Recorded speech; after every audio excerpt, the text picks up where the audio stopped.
রাজ্যের বিভিন্ন ক্ষেত্রে বিভিন্ন সময় বিভিন্ন ধরনের অভিযোগ ওঠে। কখনো সঠিক চিকিৎসা পাওয়া যাচ্ছে না বলে অভিযোগ তোলা হয়, তো কখনো আবার পরিকাঠামো নিয়ে অভিযোগ ওঠে। এছাড়া পরিষ্কার পরিচ্ছন্নতা নিয়ে বিভিন্ন সময় অভিযোগ ওঠে স্থানীয়দের পক্ষ থেকে। আর এবার সেই তালিকায় আরও একটি সংযোজন হলো।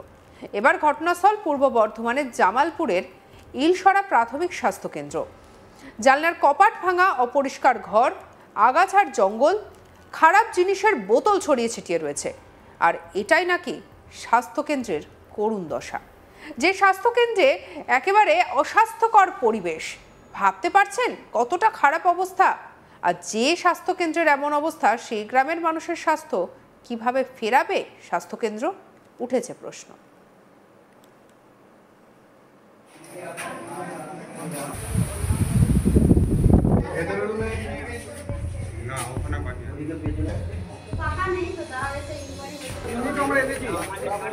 অভিযোগ, সপ্তাহের বেশিরভাগ দিনই থাকে না মেডিকেল অফিসার, বদলে কম্পাউন্ডার নাকি চিকিৎসা করেন। জঙ্গলে ভর্তি স্বাস্থ্যকেন্দ্রে সাপের উপদ্রব রয়েছে। চিকিৎসা করাতে এসে দুর্ভোগের শিকার হতে হয় এলাকাবাসীকে।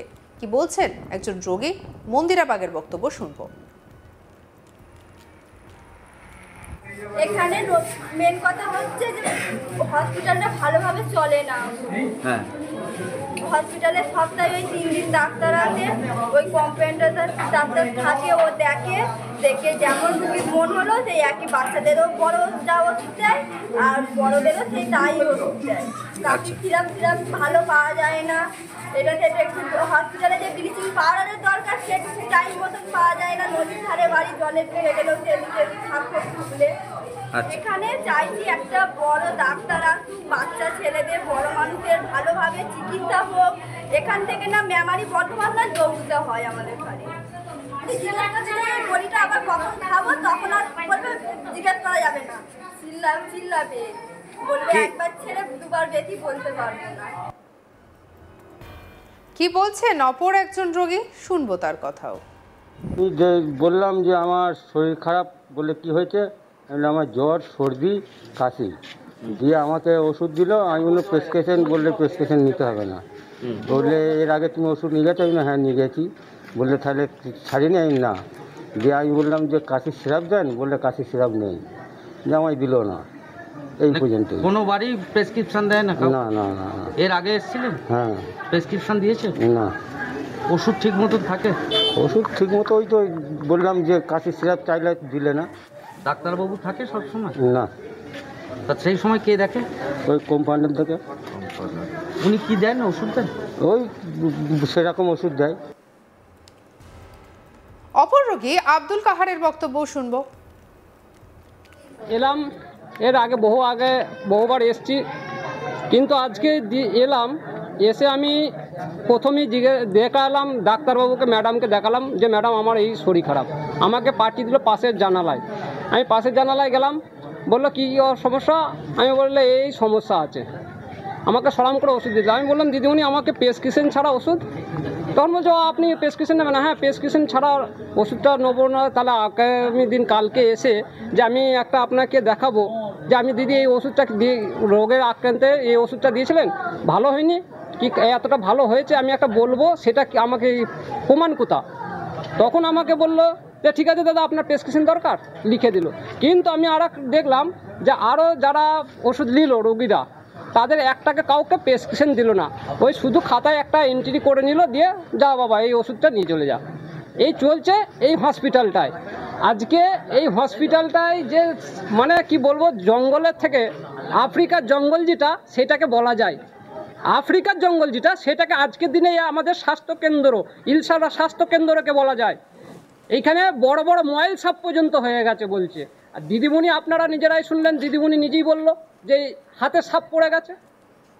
তাহলে একটা দিদিমণির যদি হাতে সাপ পড়ে যায়, তাহলে আগামী দিনে একটা বাচ্চার মা যে আসছে পরিষেবা নিতে, সেই বাচ্চার মাটাকে কামড়ে দিলে সেই বাচ্চাটা কোথায় যাবে? তার জন্য কে দায়ী হবে? তার জন্য কে দায়ী হবে আমাকে সেটা বলুক, বুঝাক। তার জন্য আমি এইখানে আন্দোলন করতে এসেছি। এবং সেই মানুষ, আমার এলাকার মানুষরা যারা পরিষেবা পায়, যেভাবে আগে পরিষেবা পেত, সেই পরিষেবা যেন চালু হয়, তার জন্য আমি আপনাদের কাছে আবেদন করছি। দুরবস্থার কথা এক প্রকার মেনে নিয়েছে কর্তব্যরত মেডিকেল অফিসার। তিনি বলেছেন, স্বাস্থ্যকেন্দ্রে নেই কোনো নার্স, নেই কোনো সাফাই কর্মী, প্রতিনিয়ত সাপের আতঙ্কে একেবারে তারা আতঙ্কিত হয়ে রয়েছেন। কি বলছেন মেডিকেল অফিসার, শুনবো। ছাদ দিয়ে জল পড়ে, হ্যাঁ, মানে চাঙড় ভেঙে ভেঙে পড়ে এবং আমাদের মাথাতেও পড়ে। এটা এবার আমরা অনেকবার জানিয়েছি। কাকে জানিয়েছি? কর্তৃপক্ষকে জানিয়েছি। আচ্ছা, হ্যাঁ, জানানো হয়েছে, কিন্তু ওরা আশ্বাস দিয়েছে, এখন অবধি কিছু হয়নি। আর আমার স্টাফ নেই, আমার সুইপার অন্তত 2-3 বছর হলো নেই, আর সিস্টার 1 বছরের ওপরে, 1 বছর 2 মাস হয়ে গেল নেই। এবং সেই কাজগুলোর চাপ আমাদের ওপর পড়ে। আচ্ছা, এবার একাই সব, মানে আমরা এরাই সব সামলাচ্ছি। ছুটি চেটানো প্রবলেম, সাপের হাতে সাপ পড়েছে, মানে জানলা বন্ধ করতে ওপর থেকে হাতের ওপর সাপ পড়েছে। এবং আমরা সবসময় সাপের ভয়ে থাকি, মানে ঘর খুললে আগে খুঁজে নিই কোথাও সাপ আছে কিনা, ডেকে নিয়ে তবে ঘরে ঢুকি। ভীষণ সাপ, মানে এই আশেপাশে, এবং এর আগে প্রচুর সাপ মানে আমরা দেখেছি, মানে মেরেছি, বাথরুমে সাপ ঢুকে বসে দেখেছি। হ্যাঁ, এগুলো আছে, প্রচুর আছে। চাইছি একটু আমাদের বিল্ডিংটা একটু ভালো করে দিই, হ্যাঁ, স্টাফ দিই, হ্যাঁ, স্টাফ যাতে দেয় সব, মানে আমাদের মানে মোটামুটি স্টাফ দিয়ে চালাতে পারবে। আর মেডিসিন আমাদের যা দেয় আমরা কোনো রকমে চালিয়ে নিই, কিন্তু একটু বেশি দিলে ভালো। এদিকে রোগীদের থেকে লাগাতার অভিযোগ পেয়ে পরিস্থিতি খতিয়ে দেখতে স্বাস্থ্যকেন্দ্রে পৌঁছন কংগ্রেস নেতা গৌরব সমাদ্দার। তিনি বলেন, এই স্বাস্থ্যকেন্দ্রে সঠিকভাবে চিকিৎসা পাচ্ছে না মানুষ। অনেক সময় মেডিকেল অফিসারের অবর্তমানে অন্যান্য কর্মীরা চিকিৎসা করিয়ে ওষুধ দিচ্ছেন রোগীদের, ফলে চিকিৎসা করাতে গিয়ে কার্যত মানুষ প্রতারিত হচ্ছে। কি বলছে গৌরব সমাদ্দার, শুনবো। মূলত 2 দিন আগে আমি এখান থেকে মিটিং করতে যাচ্ছিলাম, তো হঠাৎ করে আমার চোখ পড়লো এই প্রাথমিক স্বাস্থ্যকেন্দ্রটার দিকে। তো দেখলাম একদম গাছে ভরা, আবর্জনায় ভরা একটা প্রাথমিক স্বাস্থ্যকেন্দ্র। স্বাস্থ্য লেখাটার অবস্থা দেখলেই বোঝা যাচ্ছে যে স্বাস্থ্যের কি অবস্থা এখানে।